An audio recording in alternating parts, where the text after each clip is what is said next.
मेहनत इतनी करो की किस्मत घुटने टेक दे. गुड इव्हनिंग वॉरियर्स आणि सर्व भावी अधिकारी. वॉरियर ऑफिसर या आपल्या एज्युकेशनल चॅनलवर मी सुप्रिया आपणा सर्वांचं मनपूर्वक स्वागत करते.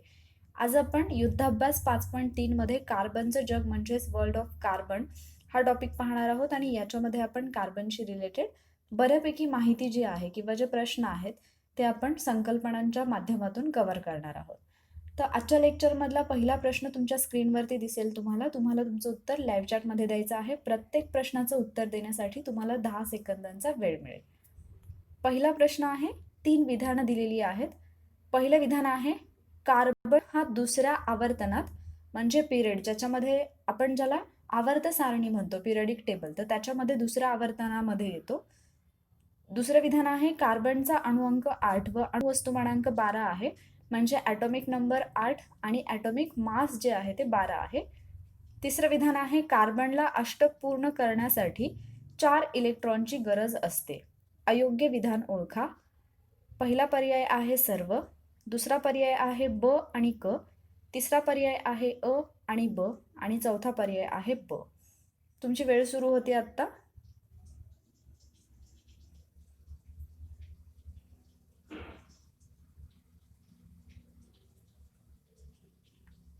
10 सेकंड झालेत.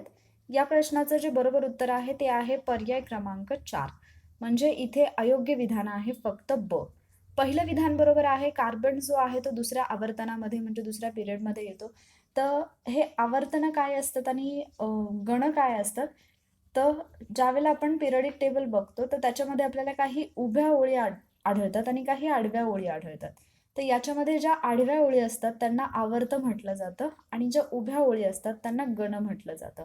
तर हे आपण शेवटच्या लेक्चरमध्ये म्हणजे जेव्हा आवर्त सारणी हा टॉपिक होईल त्यावेळेला आपण पाहणारच आहोत. पण आत्ता तरी एवढं लक्षात ठेवा की दुसऱ्या आवर्तनामध्ये कार्बन हा आपल्याला आढळतो. कार्बनचा जो अणुअंक आहे, ॲटॉमिक नंबर आहे, तो आहे 6 आणि अणुवस्तुमानांक आहे तो आहे 12. अणुअंक म्हणजे काय, तर प्रोटॉनची संख्या. कार्बनचं जर आपण केंद्रक पाहिलं तर त्याच्या केंद्रकामध्ये एकूण 6 प्रोटॉन आपल्याला आढळतात, म्हणजे तो आहे त्याचा अणुअंक. आणि अणुवस्तुमानांक आहे 12, म्हणजे न्यूट्रॉन किती असतील, 12 वजा 6 म्हणजे 6 न्यूट्रॉन. अशा पद्धतीने. आणि अणुवस्तुमानांक जर आपण पाहिलं, आत्ता आपण पाहिलं अणुवस्तुमानांक जे आहे ते किती आहे, 12 आहे. आता ज्यावेळेला आपण त्याची रचना पाहतो तर एकूण 6 प्रोटॉन आहेत, म्हणजेच 6 इलेक्ट्रॉन असणार. जर आपण कार्बन असं पाहिला तर कार्बनच्या पहिल्या कक्षेमध्ये एकूण 2 इलेक्ट्रॉन येतात आणि बाहेरच्या कक्षेमध्ये एकूण 4 इलेक्ट्रॉन येतात. मग कार्बनला जर त्याचा अष्टक पूर्ण करायचा असेल म्हणजे बाह्यतम कक्षा जी आहे तिच्यामध्ये 8 इलेक्ट्रॉन हवे असतील. जर कार्बनला स्टेबल व्हायचं असेल तर बाहेरची जी कक्षा आहे त्याच्यामध्ये 8 इलेक्ट्रॉन असणं आवश्यक असतं. आणि जर 8 इलेक्ट्रॉन हवे असतील, पूर्ण करायचे असतील त्याला, म्हणजे अष्टक पूर्ण करायचं असेल तर त्याला आणखी किती इलेक्ट्रॉनची गरज आहे, 4 इलेक्ट्रॉनची गरज आहे. आणि मग तो काय करतो, सहसंयुज बंधाने ते पूर्ण करतो. म्हणजे कार्बन काय करतो, स्वतःचे इलेक्ट्रॉन जे आहेत ते दुसऱ्याला देतो किंवा घेत नाही, तर तो त्याच्यासोबत भागीदारी करतो. तर सहसंयुज बंध काय असतं आणि आयनिक बंध काय असतं ते एखाद्या छोट्याशा लेक्चरमध्ये मी तुम्हाला एक्सप्लेन करेन, तिथे ते तुमचे डाऊट्स क्लिअर होऊन जातील. आत्ता तरी एवढं लक्षात ठेवा की कार्बन जो आहे तो सहसंयुज बंधाने स्वतःचं अष्टक पूर्ण करतो, म्हणजे भागीदारीमध्ये. पुढचा प्रश्न तुमच्या स्क्रीनवरती दिसत असेल. इथे 2 विधानं दिलेली आहेत. पहिलं विधान आहे, ज्या हायड्रोकार्बनमध्ये एकेरी किंवा दुहेरी बंध असतो त्यांना संतृप्त म्हणजेच सॅच्युरेटेड हायड्रोकार्बन म्हणतात. आणि दुसरं विधान आहे, तिहेरी बंध असणाऱ्या हायड्रोकार्बन्सना असंतृप्त म्हणजेच अनसॅच्युरेटेड हायड्रोकार्बन म्हणतात. अयोग्य नसलेले विधान ओळखा. फक्त अ, फक्त ब, अ आणि ब की यापैकी नाही. तुमचं उत्तर आहे ते लाईव्ह चॅटमध्ये द्या. 10 सेकंदांचा वेळ आहे तुमच्याकडे.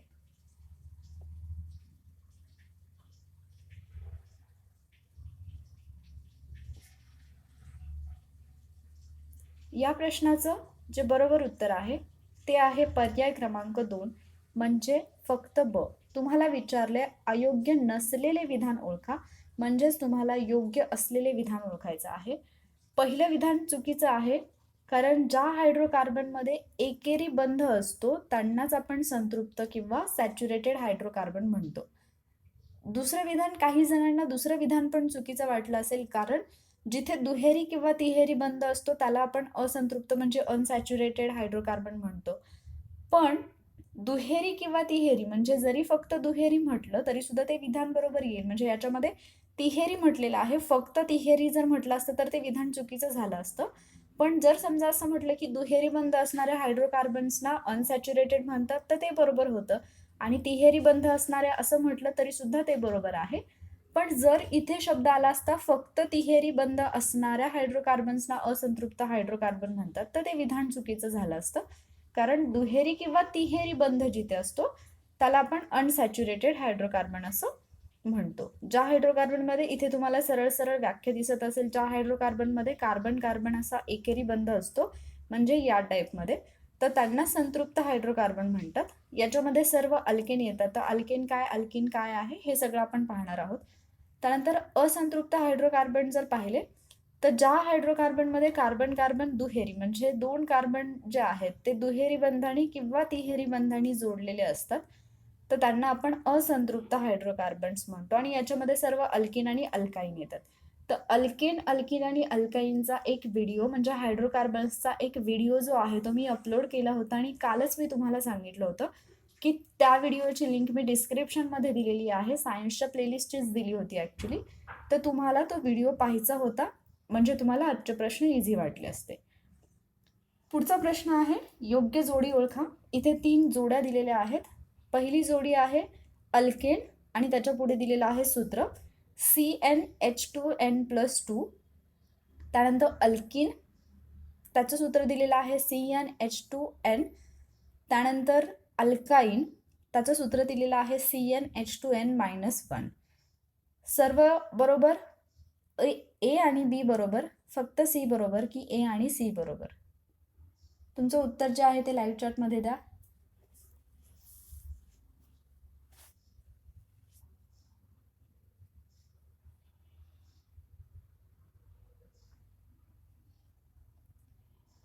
या प्रश्नाचं जे बरोबर उत्तर आहे ते आहे पर्याय क्रमांक 2, ए आणि बी बरोबर. तिसरी जोडी जी आहे ती चुकीची आहे, कारण इथे -2 पाहिजे, -2 पाहिजे इथे. ठीक आहे, तर इथे फक्त मी -1 केलेला आहे, त्यामुळे ही जोडी चुकीची आहे. आता इथे -1 का दिले, इथे तुमच्या लगेच लक्षात आलं असेल, कारण प्रश्न मी सुद्धा रीड केलेला आहे तुमच्याबरोबर. पण एक्झाममध्ये असं होतं की असा प्रश्न आला तर नजर चुकीने म्हणजे आपलं लक्ष नाही गेलं म्हणून आपण नकळतपणे सर्व जोड्या बरोबर असं लिहितो. आणि जेव्हा आपण हॉलमधून बाहेर येतो किंवा घरी आल्यानंतर पेपर तपासतो तेव्हा आपल्या लक्षात येतं की अरे, हे मला माहीत असून चुकलं, म्हणून हा प्रश्न घेतलेला होता. तर अल्केन, अल्किन आणि अल्काईन बद्दलचा तो व्हिडिओ होता. तर ऑब्व्हियसली ती सूत्र कशी लक्षात ठेवायचं हे मी त्याच्यामध्येच एक्सप्लेन केलेलं आहे, त्यामुळे त्याचं वेगळं एक्सप्लेनेशन मी इथे देणार नाही. पुढचा प्रश्न आहे कार्बनचे अपरूप हिऱ्याबद्दल अयोग्य विधान ओळखा. 4 विधान आहेत आणि याच्यापैकी अयोग्य विधान तुम्हाला ओळखायचं आहे. पहिलं विधान आहे हिऱ्यामध्ये मुक्त इलेक्ट्रॉन नसतात. दुसरं विधान आहे प्रतलीय षटकोनी रचना असते. तिसरं विधान आहे जास्त तापमान दिल्यास CO2 वायू बाहेर पडेल.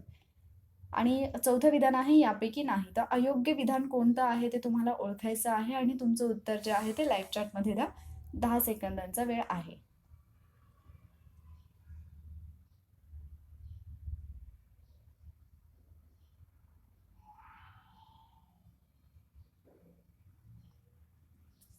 या प्रश्नाचं जे बरोबर उत्तर आहे ते आहे पर्याय क्रमांक 2, म्हणजे दुसरं विधान जे आहे ते चुकीचं आहे.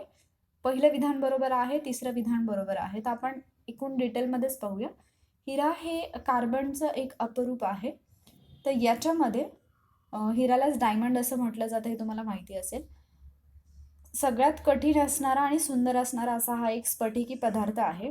हिऱ्यामध्ये प्रत्येक कार्बन अणू हा शेजारील 4 कार्बन अणूंशी सहसंयोज बंधाने बंधित असतो. म्हणजे इथे कार्बनचे जे बंध असतात ते एकमेकांसोबत म्हणजे भागीदारीमध्ये ते असतात. आणि मी मगाशीच तुम्हाला सांगितलं की कार्बनच्या शेवटच्या कक्षेमध्ये 4 इलेक्ट्रॉन असतात आणि त्यामुळे कार्बनला जर समजा संयुग तयार करायचा असेल किंवा जर त्याला स्टेबल व्हायचं असेल, स्थिर व्हायचं असेल कार्बनच्या अणूला, तर त्याला कुणाशी तरी भागीदारी करावी लागते, कारण 4 अणू दिले तरी सुद्धा काय होतं, म्हणजे एक्झॅक्टली कार्बन का सहसंयुज बंधाने जे बॉन्ड्स आहेत किंवा सहसंयुज बंध जे आहेत ते का तयार करतो ते पण मी सांगते.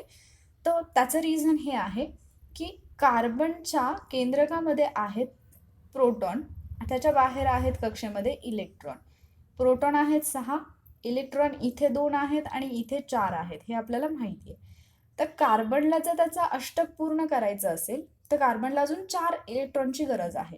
पण जर समजा कार्बनने 4 इलेक्ट्रॉन घेतले तर त्याच्या केंद्रकामध्ये असणारा प्लस चार्ज हा जास्त होतो आणि बाहेर असणारा निगेटिव्ह चार्ज हा खूप कमी होतो. सॉरी, प्लस चार्ज जो आहे तो कमी होतो आणि 4 इलेक्ट्रॉन घेतल्यामुळे म्हणजे 8 इलेक्ट्रॉन झाल्यामुळे निगेटिव्ह चार्ज हा खूप जास्त होतो. उलट जर त्यांनी हे 4 इलेक्ट्रॉन दिले तर त्याचा जो केंद्रकामध्ये असणारा प्लस चार्ज आहे, पॉझिटिव्ह चार्ज आहे, धनप्रभार तो जास्त होतो आणि कक्षांवरचा ऋणप्रभार जो आहे तो खूपच कमी होतो. त्यामुळे कार्बन काय करतो, तर इतर कार्बनशी किंवा हायड्रोजनशी जे आहे तर तो काय करतो, सहसंयुज बंध तयार करतो, म्हणजे भागीदारीमध्ये इलेक्ट्रॉन्स वापरतो. मग जर आपण हिऱ्याचं उदाहरण पाहिलं तर हिऱ्याची जी रचना असते ती चतुष्कोणातील त्रिमितीय रचना असते. हे व्यवस्थित लक्षात ठेवा. हिरा असेल, फुलरिन्स असेल किंवा ग्राफाईट असेल तर त्यांच्या रचना कशा आहेत, एक्झॅक्टली तो शब्द काय आहे तो तुम्हाला माहीत असणं हे फार आवश्यक आहे, कारण त्याच्यावरती प्रश्न विचारला जातो. हिरा जो आहे त्याच्यामध्ये मुक्त इलेक्ट्रॉन नसतात, म्हणजे हिरामध्ये अशा पद्धतीने हिऱ्याची रचना असते की इलेक्ट्रॉन हे फिरत नसतात, ते कम्प्लिटली बांधले गेलेले असतात आणि त्यामुळे ज्यावेळेला इलेक्ट्रॉनच फिरत नाहीत तर मग तिथून कोणताही प्रवाह, विजेचा जो प्रवाह आहे तो जाणं शक्य नसतं आणि म्हणून हिरा हा विजेचा दुर्वाहक आहे. हा पॉइंट तर मोस्ट इम्पॉर्टंट आहे, कारण याच्यावरती आयोगाने असा डिरेक्टली प्रश्न विचारलेला आहे यापूर्वी. त्यामुळे हिऱ्यामध्ये मुक्त इलेक्ट्रॉन नसतात म्हणून तो विजेचा दुर्वाहक आहे. आपल्याला माहिती आहे की दागिन्यांमध्ये, मौल्यवान खड्यांमध्ये काच कापण्यासाठी जो आहे तो हिरा वापरला जातो, काळा हिरा वापरला जातो. कृत्रिमरित्या जर हिरा तयार करायचा असेल तर शुद्ध कार्बन जो आहे तो अतिशय जास्त तापमान आणि दाबाखाली ठेवला जातो आणि कृत्रिम हिरा जो आहे तो तयार केला जातो. जर हिऱ्याला अतिशय जास्त तापमान दिलं तर त्याच्यातून कार्बन डायऑक्साईड वायू जो आहे तो बाहेर पडेल, CO2 वायू हा बाहेर पडेल. पुढच्या प्रश्नाकडे जाऊयात. कार्बनचं पुढचं जे अपरूप आहे ते आहे ग्राफाईट आणि त्याच्याबद्दल हा प्रश्न आहे. पहिले विधान आहे ग्राफाईट हे कार्बनचे अपरूप विद्युत सुवाहक आहे आणि दुसरे विधान आहे ग्राफाईटमध्ये मुक्त इलेक्ट्रॉन नसतात. अयोग्य, ब योग्य, अ आणि ब योग्य की यापैकी नाही. तर ऑलमोस्ट तुम्हाला पहिल्या प्रश्नावरून, म्हणजे आता यापूर्वीचा जो प्रश्न होता हिऱ्या संदर्भात, तिथून तर तुम्हाला ॲटलिस्ट एवढी तरी कल्पना आली असेल की इलेक्ट्रॉन मुक्त असावे लागतात की नसावे लागतात विद्युत वहनासाठी, आणि मग त्याच्यावरून तुम्ही याचं उत्तर देऊ शकता. तुमचं उत्तर लाईव्ह चॅटमध्ये द्या, 10 सेकंदांचा वेळ आहे तुमच्याकडे.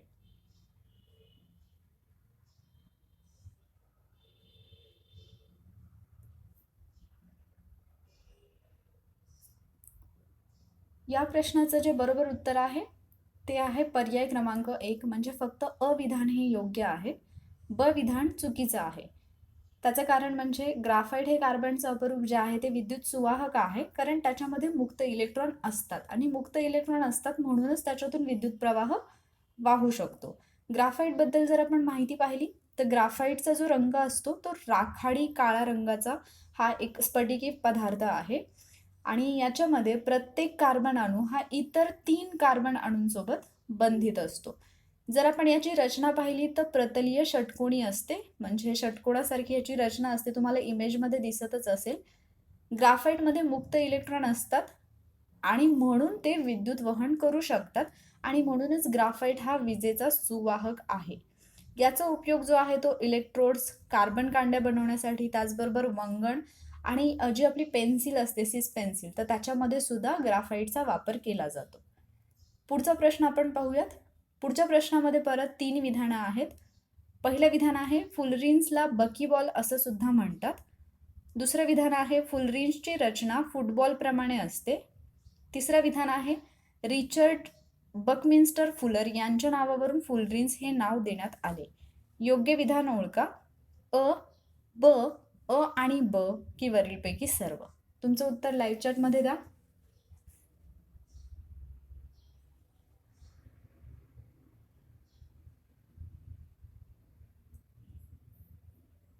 या प्रश्नाचं जे बरोबर उत्तर आहे ते आहे पर्याय क्रमांक 4, म्हणजे वरीलपैकी सर्व विधानं बरोबर आहेत.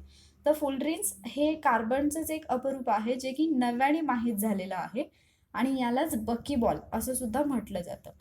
तर याच्यामध्ये C60 प्रकारात म्हणजे कार्बन 60 प्रकारात कार्बनचे अणू जे आहेत ते पंचकोनी आणि षटकोनी मांडणीने जोडलेले असतात. सेम ज्या पद्धतीने फुटबॉल म्हणजे फुटबॉल तुम्ही पाहिला असेल त्याच्यामध्ये काही ब्लॅक अँड व्हाईट अशा कलरची तुम्हाला रचना आढळते. तर त्या पद्धतीने याची रचना असते. रिचर्ड बकमिन्स्टर फुलर या वास्तुशास्त्रज्ञाने केलेल्या गोलाकार रचनेवरून कार्बनच्या या बहुरूपाला फुलरिन्स हे नाव देण्यात आलेलं आहे. आणि 1996ला रसायनशास्त्राचं नोबेल जे आहे ते C60 या फुलरिन्सच्या कार्बनी रूपासाठी हेरॉल्ड क्रोटो, रॉबर्ट कर्ल आणि रिचर्ड स्मॉली यांना देण्यात आलं. तर ही 3 नावं जी आहेत ना ती तुम्हाला लक्षातच ठेवायची आहेत. याच्यावरती सरळ सरळ मल्टीलायनरमध्ये एखादं विधान येऊ शकतं. 1996ला नोबेल पारितोषिक देण्यात आलं C60 या फुलरेंजच्या कार्बनी रूपासाठी. कोणाला? तर हेरॉल्ड क्रोटो यांना, त्याचबरोबर रॉबर्ट कर्ल यांना आणि रिचर्ड स्मॉली यांना. त्यानंतर अतिवाहकतेच्या क्रांतिकारी संशोधनामध्ये फुलरिनचा वापर हा करता येईल असा शास्त्रज्ञांचा अंदाज आहे आणि तसंच लुब्रिकंट म्हणून सुद्धा हा वापरता येऊ शकतो असं शास्त्रज्ञ म्हणतात. तर पुढच्या प्रश्नाकडे जाऊयात आपण. तर कार्बनची 3 अपरूपं तुम्हाला समजली असतील. डायमंड म्हणजे हिरा, त्यानंतर ग्राफाईट आणि तिसरा आहे फुलरिन्स. पुढचा प्रश्न आहे, खालीलपैकी इथिलीनचे अचूक रचनासूत्र ओळखा. इथे तुम्हाला 3 रचना दिलेल्या आहेत आणि त्याच्यापैकी इथिलीनचं अचूक रचनासूत्र कोणतं ते तुम्हाला ओळखायचं आहे. तर याचं जे उत्तर आहे म्हणजे हे अगदी सोपं आहे की किती कार्बन असतील आणि किती हायड्रोजन असतील याच्यावरून तुमच्या लगेच लक्षात येईल आणि तुम्ही तुमचं उत्तर जे आहे ते लाईव्ह चॅटमध्ये मेन्शन करा.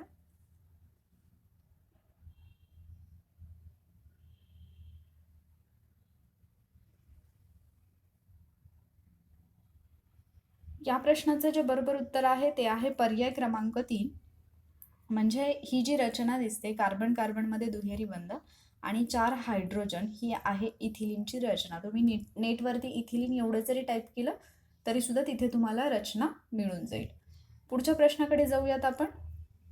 आता हा जो प्रश्न होता यापूर्वीचा, हा प्रश्न देण्याचं कारण म्हणजे जसं इथिलीनचे विचारलेलं आहे तसं तुम्हाला इतरही विचारल्या जाऊ शकतात. विशेषतः मिथेन म्हणजे इझी आहे मिथेन, पण तरीसुद्धा जे प्रमुख आहेत किमान त्यांची रचना तुम्हाला माहिती पाहिजे. आणि इव्हन तुम्ही जर हायड्रोकार्बन्सचं लेक्चर पाहिलं असेल तर तुमच्या लक्षात येईल की ती रचना कशा पद्धतीने असते. आणि जर प्रश्न आला आणि तुम्हाला माहिती नसेल तरीसुद्धा जर तुम्ही तो हायड्रोकार्बन्सचा व्हिडिओ आहे त्याच्यामधली जर ट्रिक तुम्हाला येत असेल तर तुम्ही रचना जी आहे ती ऑटोमॅटिकली तिथे ओळखू शकता. पुढचा प्रश्न आहे, 3 विधानं आहेत. पहिलं विधान आहे, नैसर्गिक वायू हा हायड्रोजन व कार्बन यांचे संयुग असतो. दुसरं विधान आहे, मिथेन हे हायड्रोजन व कार्बनचे संयुग नसते.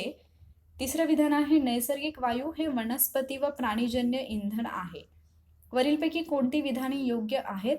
अ आणि ब, ब आणि क, अ आणि क की यापैकी नाही? तर याचं उत्तर लाईव्ह चॅटमध्ये द्या.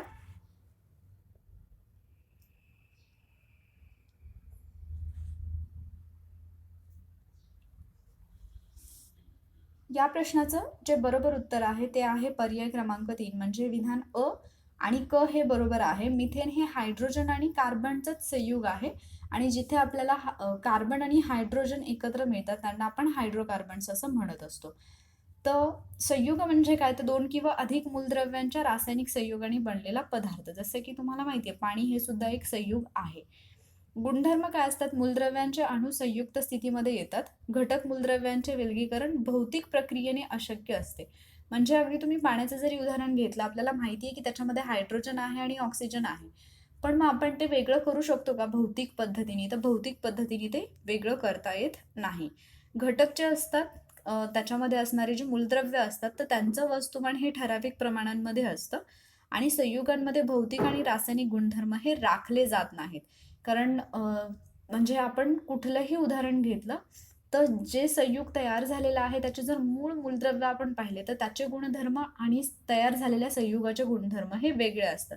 इथं काही उदाहरणं दिलेली आहेत. मीठ आहे, कार्बन डायऑक्साईड आहे, साखर, पाणी, हायड्रोजन पॅरॉक्साईड, अल्कोहोल, खाण्याचा सोडा इत्यादी.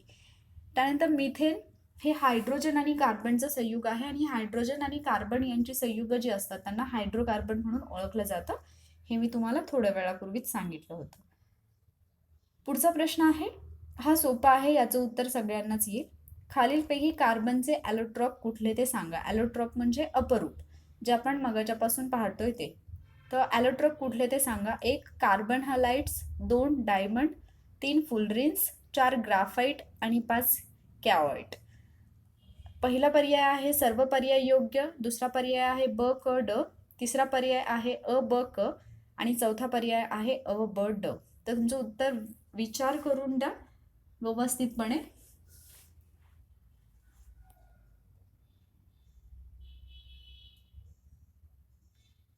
या प्रश्नाचं जे बरोबर उत्तर आहे ते आहे पर्याय क्रमांक 2 म्हणजे ब क ड. डायमंड, फुलरेन्स आणि ग्राफाइट ही 3 कार्बनची अपरूप किंवा ॲलोट्रॉप्स आहेत आणि हे मी मगाशी तुम्हाला सांगितलं होतं. पुढचा प्रश्न पाहूयात आपण. कोळशाचा निकृष्ट ते उच्च दर्जा असा क्रम लावा. अ बिटुमिनस, ब लिग्नाइट, क पीट आणि 4 अँथ्रासाइट. तर हा खूप सोपा प्रश्न आहे आणि मोस्ट ऑफ द टाइम्स म्हणजे रिपीट झालेला हा क्वेश्चन आहे आणि होऊ शकतो. तर हे अगदी बेसिक आहे आणि बऱ्याच जणांना हे पाठ असतं. तर याचं उत्तर देणं जास्त काही अवघड नाही. तुमचं उत्तर लाईव्ह चॅटमध्ये मेन्शन करा. पहिला पर्याय आहे अ ब क ड, दुसरा पर्याय आहे ड क ब, तिसरा पर्याय आहे क ब अ ड आणि चौथा पर्याय आहे क अ ब ड.